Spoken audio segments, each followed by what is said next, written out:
And joining me now to discuss is White House border czar Tom Homan. Mr. Homan, thank you so much, as always, for joining us. So Democrats say that this shutdown with Department of Homeland Security funds is because they need to rein in ICE and CBP. Both of these agencies were fully funded in last year's One Big Beautiful Bill Act, we should note. So I guess the first question I have is, does this funding freeze in any way impact or limit your ability to carry out immigration operations across the country? No, it doesn't. And ICE has continued to enforce law across the country. They're already funded. Now, the ICE officers won't be getting paid, but they're getting used to that, it seems like. So, no, the immigration mission, the reason why President Trump was elected to be president, continues. We have the most secure border in history of the nation. We got record numbers of arrests and deportations. That will continue. Are there any of the Senate Democrats' demands that you could live with? For example, Bavino's crew, it seems, could possibly benefit from some use of force guidelines. Well, look, CBP, the Border Patrol, and ICE both have use of force guidelines. They both have operational instructions on, use the minimum of force necessary to effectuate an arrest. And I've seen videos, and there's been pieces of videos and pieces of that videos. In any instance where there has been allegations of misconduct or working outside the policy, has been referred to internal affairs. My first press conference in Minnesota, I said I was bringing in more internal affairs officers to review the allegations, and those allegations are now being investigated. The shooting of Renee Good, there were prosecutors in Minnesota that were going to investigate that shooting, and then the word came down from Justice Department in Washington to stop that investigation. That's a question for the DOJ. That happened before I had my feet on the ground in Minnesota. So I'll leave that. That's a question for Pam Bondi or Todd Blanche. I'm not involved with those decisions. I'm not involved with the investigation. I said from day one, from the very first shooting, that I would not comment on the shootings. We'll let the investigations play out, and we'll see where it follows. We'll let the investigation continue and see what's decided based on the evidence. So what does she mean when she says electing the right leaders? That's not really immigration enforcement or DHS responsibility.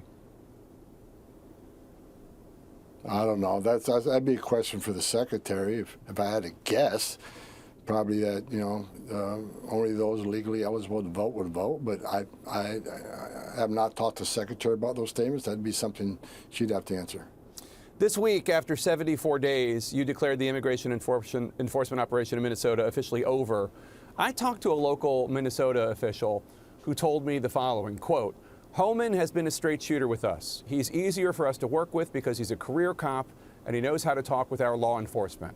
Noam and Bavino were actually insane and not here to do anything other than put on a show," unquote. Why do you think Noam and Bavino struggled so much to work with local officials that way you have successfully and carry out the kind of targeted operations that you've always advocated for? Look, the president called me and asked me to go to Minnesota and asked me to get up there that same day, and I went up there. I just did things the way I've done for 40 years, and I know a lot of people questioned, why are you meeting with the governor? Why are you meeting with the attorney general and Mayor Fry? I've always been, you can't fix problems talking in an echo chamber. You got to talk to the people that you may disagree with. People have a different opinion on how you're doing it. I want to hear. I want to see what you see as the issue. Why do you not agree with certain aspects of the operation? That's how you, in my experience, that's how you fix problems. You don't fix it in an echo chamber. So I met with them, and look, we came out. I think it's safer Minnesota, safer Minneapolis, because now we have coordination with the jails that we didn't have before, and the criminal aliens that everybody agrees. I think even most of the Democrats that.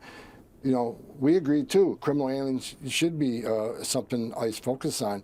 You can't say that and not let us in the jails. You can't square that. But I've gotten agreements in Minnesota I never thought we'd be able to get. So the operation ended. We arrested, a lot of people there. and over 4,000 arrests. And I looked at the numbers just this morning, Jake. There's over 14 committed, arrested that were charged with homicide.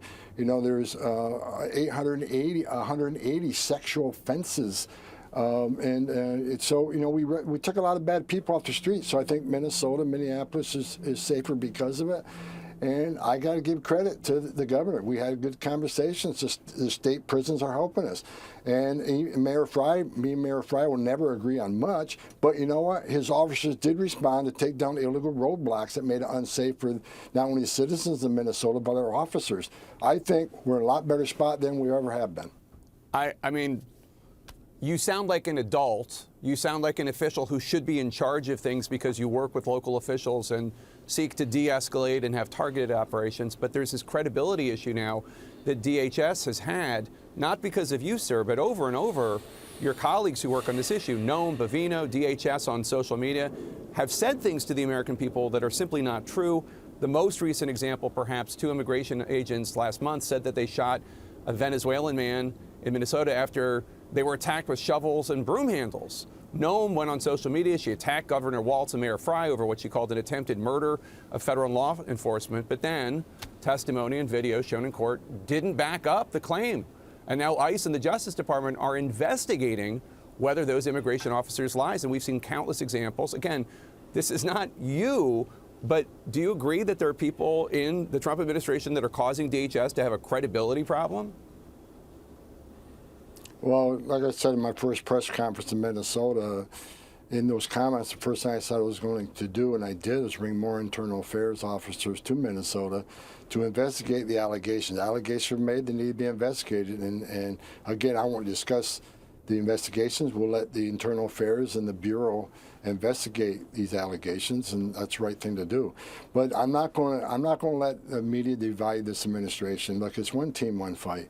Do me and Secretary Noam agree on everything? No, we have discussions and we have different opinions. That's what makes it a strong team. We bring different ideas to the table, then agree on a mission.